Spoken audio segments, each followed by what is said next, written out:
I don't know whether Nigerian government has actually understand what they actually playing their hearts into. You know, in whichever you look at it very well, the approach to the alleged rescue of those girls, where there was nothing as ransom that was committed in the entire process, looks very suspicious. You know, it signals that, you know, then who and who. If you're talking about DSS, you're talking about police, you're talking about army, as a combined team that led to the success of the rescue mission. Then the question is this: who and who were contacted? Because you can't tell me that you outrightly know where those girls were actually taken to, or who kidnapped them, without somebody coming out to say, I am standing in for this kind of transaction, and which the government should be able to know who and who that is standing for that kind of transaction as intermediary. The government is not doing it the way it is supposed to be done. They are not transparent. We don't know actually whether the mission was to, yes, they can claim glory on the spot that after all, those girls were actually brought back to their loved ones.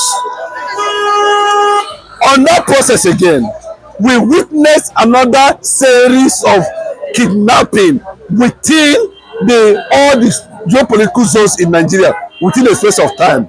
So, are they actually going to continue on this process of denying whether ransom is being paid or not? And by the time you pay ransom, they use it at the end of the day to acquire more weapons and create an understanding that the government are already buying into. And what is that understanding?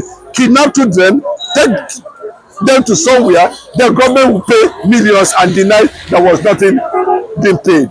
If the bandit himself can say that they are negotiating with the government, what does that actually mean? It just means negotiation includes, you know, compromise.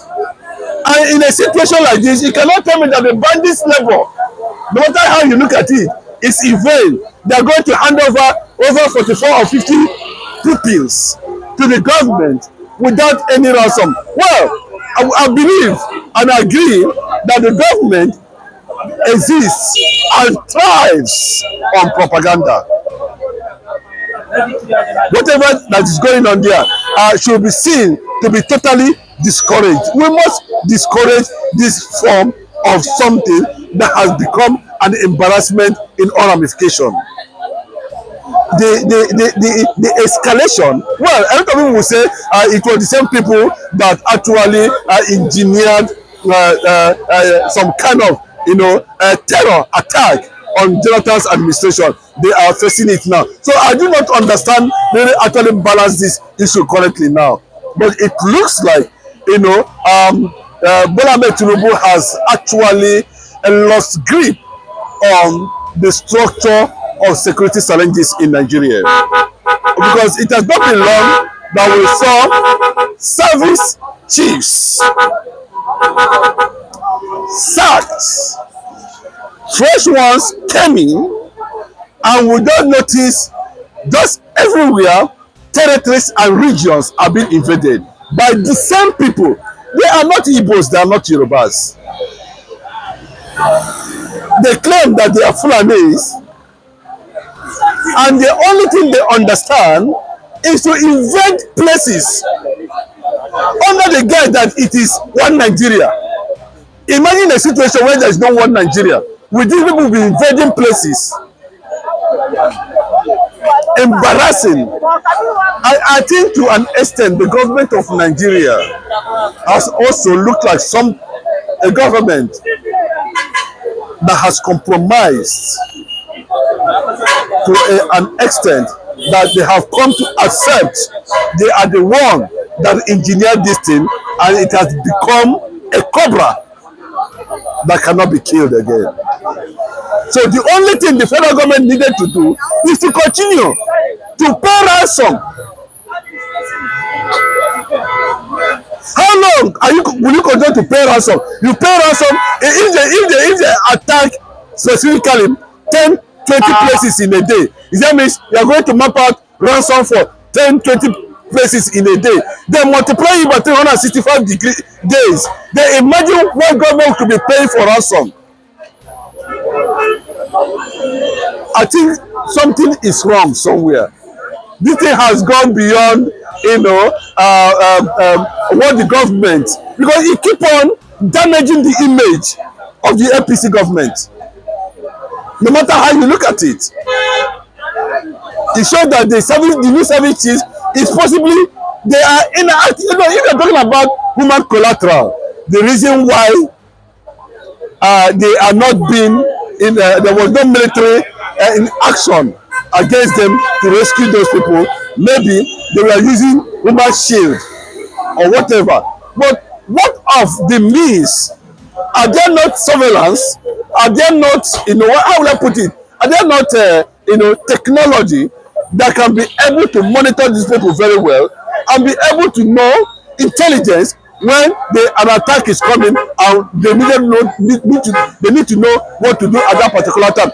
And remember, there was an alleged report that at a point where there was military and police checkpoint, they were being ordered to leave that place. And immediately they leave that place, that attack came.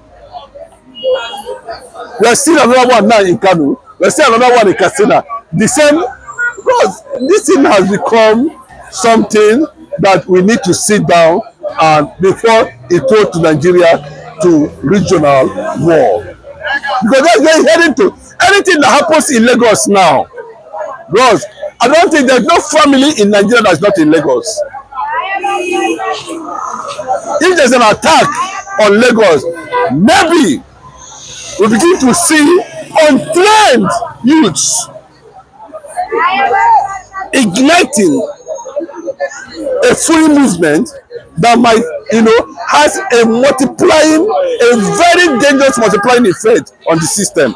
By that time, maybe the government will sit up, or completely they will sack the government, because there's nothing anybody can do about it. So if we cannot be able to, they cannot give us gun. They cannot give 250 million Nigerians gun to defend themselves. We'll just turn everywhere to ashes. So I think to an extent, it beckons on them to actually sit down and know what to do at this particular time, so that we can be able to bring sanity, some level of sanity to the society. Okay, now that the government is negotiating with the bandits, do you think it is a right thing to do, or is it opening more room for criminals? Look, see, when you are negotiating with criminality, you are also showing the sign that you are a criminal, that you are involved, that partners in crime. So the government, I don't know I don't know whether people will understand what is called government. Government is 100% more sophisticated, superior than what they think that those Boko Harams are. But because it looks like the government are compromising, and that is why it looks as if the issue of kidnapping and the versions by Fulani herdsmen, whatever they call themselves, keep on thriving, because the people in government seem to be supporting it. So at the end of the day, they will go out at the back door and share whatever that's going to come from the government purse, and they will say, okay, you have got to your share. The next target is so place. Please strike. I know what to do. So it continues like that. So it's a very bad thing for government to engage on the issue that has to do with ransom over criminality. Now we have one Mr. Martins that came on here to talk last night. He said, and I quote, he said the ruling party are the one in charge of the bandits. How true is this? Since APC came to, this thing has been within the system for some time. It has been happening, but at every point in time, they need to move from one particular phase to another phase. But it becomes very significant when Buhari came into power. That's when Jonathan was the president of Nigeria, and they needed some sort of attack like this, or to discredit Jonathan's government, they went as far as radicalizing their position as opposition political parties, and use it to launch an attack to discredit Jonathan's government. We saw the United Nations attack. We saw explosions, suicide mission up and down, kidnap of keyboard gears and all that. These were signs, that at the end of the day, it discredited and attracted the then President of the United States of America, Obama, and from there, he was not able to return back to, as President of Nigeria. So they are the one that actually initiated that thing, and most of them are northerners.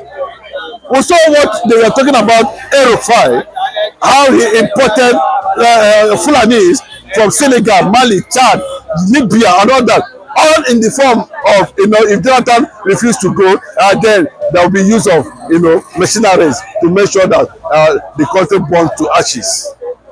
But unfortunately, Jonathan got them disappointed. Immediately he lost that election, he handed over this thing peacefully.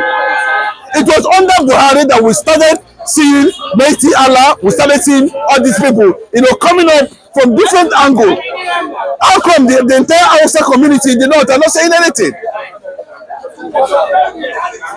So it became very significant under Buhari, and Bola Ahmed Tinubu came and he said he will continue from where Buhari actually stopped. And what makes Tinubu's government very suspicious is that there was a time he was thinking of making the Sultan of Sokoto the head of all the traditional rulers in Nigeria, which is very dangerous. And I think he has not been able to, I don't think he has been able to sustain that plan. The Sokoto Caliphate is not as old as the Benin Empire. So if you look at those things, it's like Nigeria is being pushed towards a certain orchestrated planned agenda, which is very, very unfortunate in a secular society like Nigeria, that accommodate Muslims and accommodate Christians, accommodate pagans, traditional worshippers, and the rest of them. Then it is a must that these regions, whose religion and faith is different from yours, they must be subjected. Nigeria will go into pieces if they continue in this direction. And I can tell you, people have already started talking about, but there's nothing like Nigeria. People should be talking about ex-Nigeria. Because if the government refuses to do the rightful thing, the rightful thing is that return Nigeria to Aburi. When we start hearing Hausa Fulani, we see Hausa land. There was nothing like Hausa Fulani. Let these indigenous people themselves sit down and say, okay, this is our territory and this is how we want to govern. Let the Yorubas go and say, okay, this is our territory, this is how we want to be governed. Because allowing these people to be infiltrating different regions in the name of one Nigeria cannot solve insecurity problem. That's my take on that.